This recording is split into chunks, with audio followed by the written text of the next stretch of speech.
Good morning, everyone, and welcome to Ethics in the IT World. My name is Martin, and this morning we're going to talk about a topic that everybody's interested in. It's going to be about social media. And we're not just going to talk about social media, we're going to go deeper than that. We're going to talk about the impact of social media to the younger generations. To discuss further on the topic, we invited a special guest. She is a graduate of the University of the Philippines in the Visayas, Miagao campus, with a course of bachelor's degree in economics and psychology. She is also a certified test day instructor with the course of Contact Center Services National Certificate 2.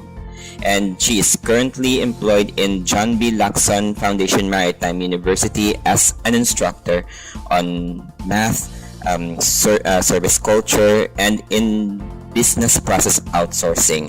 She also teaches information technology ethics under the Information Technology Department. Ladies and gentlemen, we give you Miss Princess May Lamis Umadhay. Good day to you, Ma'am Princess. How are you? I'm good. How about you? I'm good as well. So for sure today we'll learn a lot when it comes to IT ethics. So our topic for this day is about social media and its impact on the younger generations. Now, before we begin on that topic, can you tell us more about your experience being an IT ethics instructor? I think it was great. And I think I also learned a lot. I learned from my students, and I hope that my students learn from me too. Alright, that's right. So let's go first on social media, okay? What are your thoughts on how social media has changed the way we live? I think it has changed a lot in how we live. It has shown some positive and negative things or drawbacks regarding how the children of this generation see themselves and how they see the world. Okay, so talking about benefits and drawbacks now. So can you be more specific on what are the benefits on using social media? Benefits would be that more people can see the real world and they can see what's happening on the less privileged part of this earth, and that they'd be more open to change probably culturally and religiously, and that there would be less of crimes and hate crimes because of social media. Aside from that, of course, they will be more updated when it comes to news, right? Exactly. Okay. Now, let's talk about the other side, which is drawbacks, no? So, what are the specific disadvantages that we can get when it comes to using social media? Number one on that would be fake news. The children nowadays, or the current generation, don't know what's the difference between news and current news, because as they say, if you see it on Facebook, it could be true or it must be true.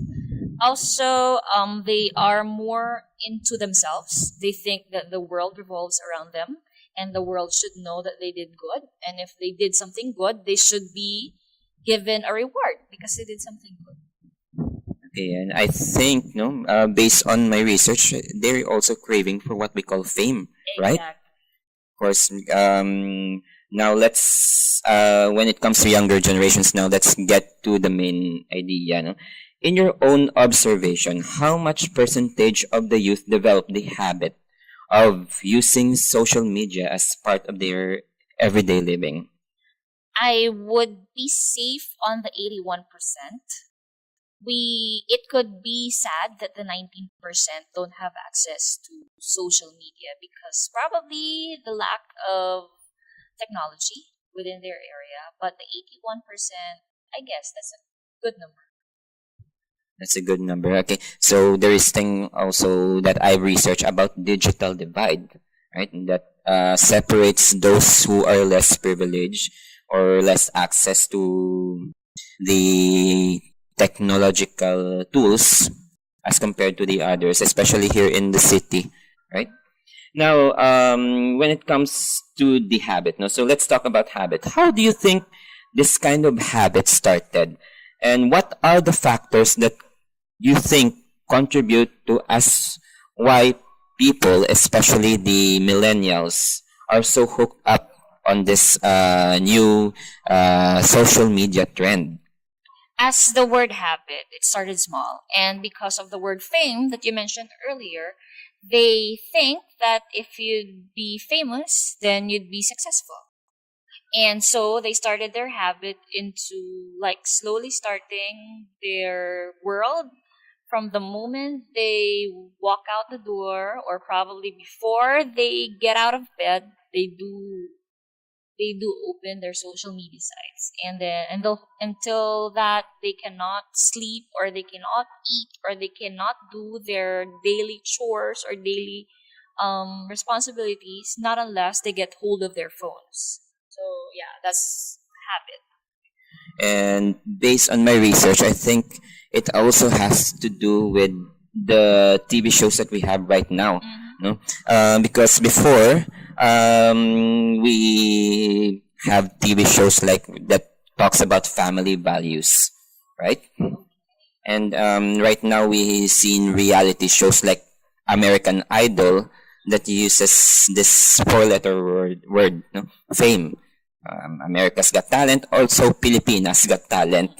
Right. So right now, I think it also provides a window of opportunity for them to become famous, right? Because of social media. Yeah. Right.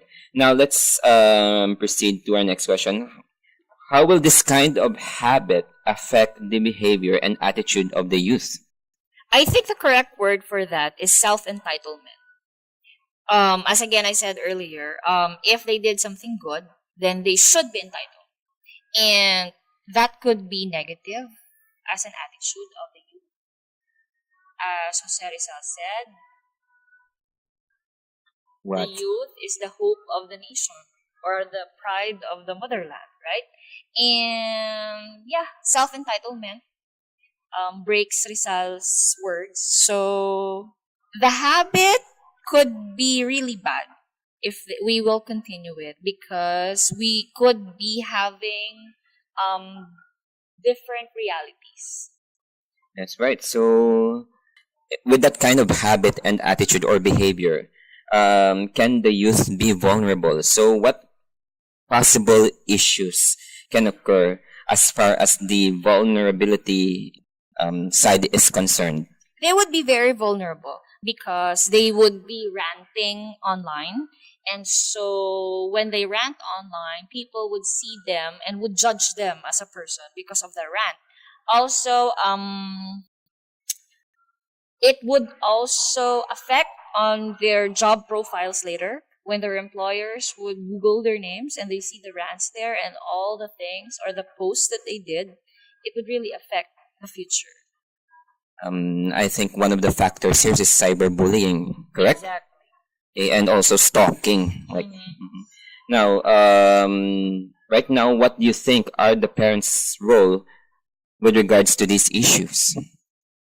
Maintenance and proper guidance would be it. And as for me, there is this thing about being 18 when you open a social media site, right? So as much as possible, tell those kids that yeah, 18 is a good number, and below 18 they should need the parents' guidance for them.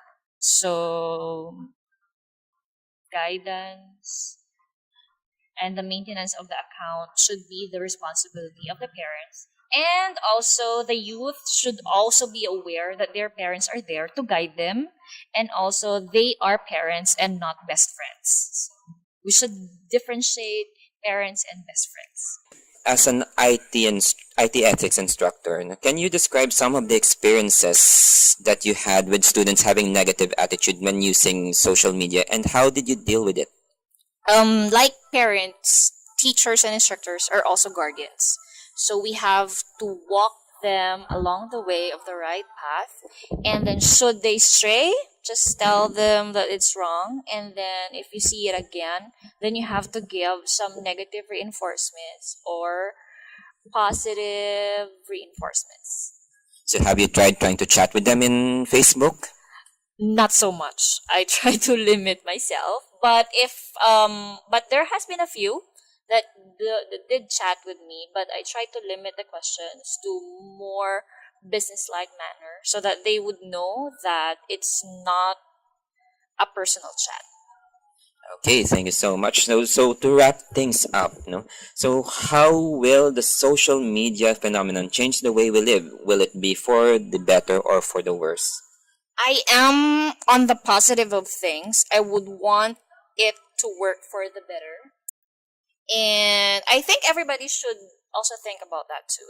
With proper guidance and how we treat social media as a positive tool or weapon or whatever it is in digital divide, it is a great opportunity for everyone. Okay, so that's it. So thank you so much, Ma'am Princess, for your valuable time in trying to give us a positive knowledge on this kind of issues. Thank you too and welcome.